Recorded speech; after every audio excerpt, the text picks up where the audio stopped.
All the news that's fit to canonize. This is the Christian Education News Network. World News Yesterday with Paige Turner. You see how people drive? The speed limit's just a suggestion. Yeah, I know. The fines can be a lot. Well, just don't get caught, right? Oh, don't be that guy. Get out of the left lane. Oh, I gotta go. Today, we have an update on the Hebrew people. You will remember that years ago, they fled Egypt, crossing the Red Sea in a meteorological phenomenon, which we brought to you about a day late. Thanks, Gail. Then setting off for the Promised Land, which reliable sources report is not a grocery store, by wandering through the Sinai wilderness. Satellite imagery shows that they have just now reached Mount Sinai, where their leader, Moses, has been reported missing. His brother Aaron tells CENN that he has gone up to the mountain to meet with God and return with a set of laws to govern the people when they arrive at the Promised Land.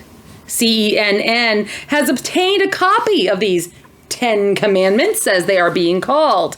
I'm joined by CENN senior news analyst Kent B. Rong, who will help us understand these complex rules. Welcome, Kent. Glad to be here, Paige. So, Kent, what is so special or important about these commandments?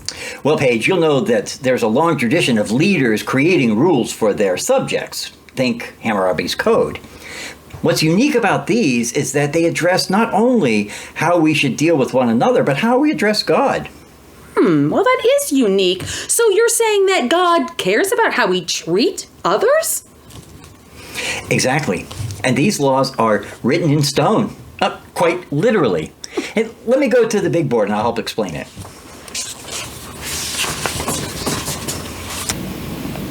So here is an advanced copy of the work that Moses is doing with God up on Mount Sinai. There are these commandments that they are working out the details, and there are 2 stone tablets. 2, not 1, but 2. As a matter of fact, this is the second copy. This is 10 Commandments 2.0, because Moses already came down the mountain once, saw that the people were breaking one of the commandments. Let's see, I think it's number 2. Don't make for yourself an idol. They were already breaking one of the commandments. Moses got so mad he broke the tablets, had to go back for more. So he is working on this project now where there are these 2 tablets. The first tablet has 4 different items to it. 4 things that are all in relationship to God. So they are to honor God, have no God before their God Yahweh. Seems fair enough, to be exclusive. And the second one is, as I pointed out, no idols. No golden calves, nothing like they were doing before. Number 3 is right here. Don't make wrongful use of God's name. That one's going to be a challenge for a lot of people when they stub their toes or hit their head on a doorway, but we'll see how that goes for these people. And then finally, of the 4 that are related to God, this one is about keeping what they are calling the Sabbath, a day of rest. This should probably be the easiest rule for them to follow, one would think. We'll see how it works out.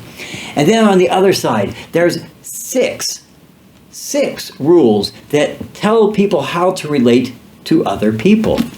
And they are these. Honor your father and your mother. Honor your parents. Listen to them. Well, again, we'll see how that goes. But, it's not too much to ask. Show a little respect. Maybe pick up after yourself once in a while. That's the 5th commandment. Number 6, you shall not murder. It'll be interesting to see how they define that one, won't it? Who is murdered and who is not? It'll keep them busy, I'm sure. Next is, you shall not commit adultery. Well, I guess they just created the divorce lawyer, didn't they? Someone's going to be busy with that one. The next is, you shall not steal. Obviously enough, and now a need for police. I can see what's going on here. We're creating a whole society. What is after that? You shall not bear false witness against your neighbor. Well, that'll be a fun one in court, won't it? Obviously, there will have to be some jurisdiction there. Next, after that, you shall not covet your neighbor's house. That'll be difficult for those shows, won't it? Where you flip houses and do reno and all of that. But, you know, if it's your neighbor's, it's your neighbor's. Enjoy it from afar, but don't want it for yourself. Want your stuff for yourself. Now, these seem like some reasonable rules. Maybe they'll work for them. But the real story, what I find fascinating about what's going on, is Moses himself. He had the chutzpah to go up this mountain that is shrouded in smoke and cloud, and no one goes up there, and no one sees God. That's what they say. Now, talk about some chutzpah. This guy Moses said that he thought he deserved to see God's face. God's face! The thing that if you see, your face melts off. But Moses said, look, I've taken your people through the wilderness. I want this one thing. And God said, no, I'm not going to do it.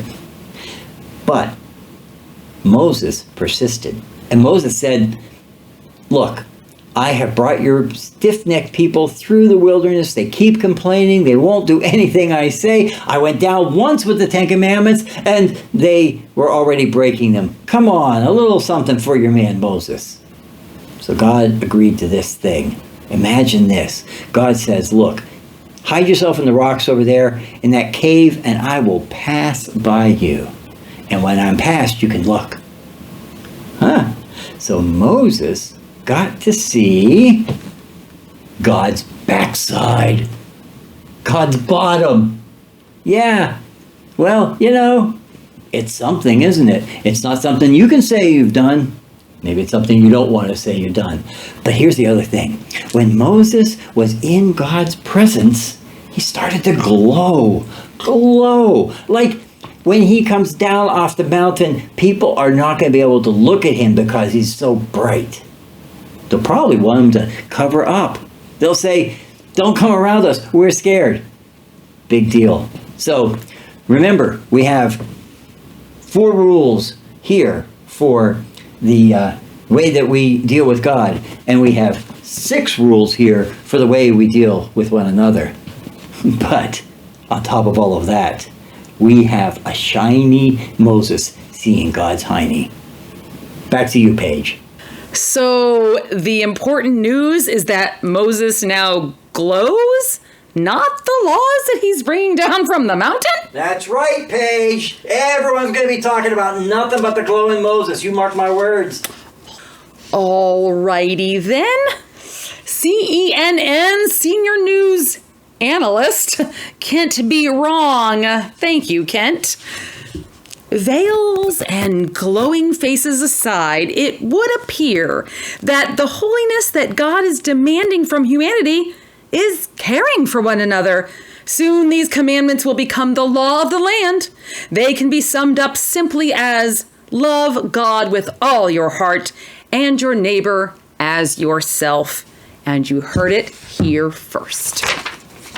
Thank you for watching World News Yesterday, your source of information about ancient interactions with our still-speaking God. We hope it helps you to develop a faith to find a way out of no way. I'm Paige Turner.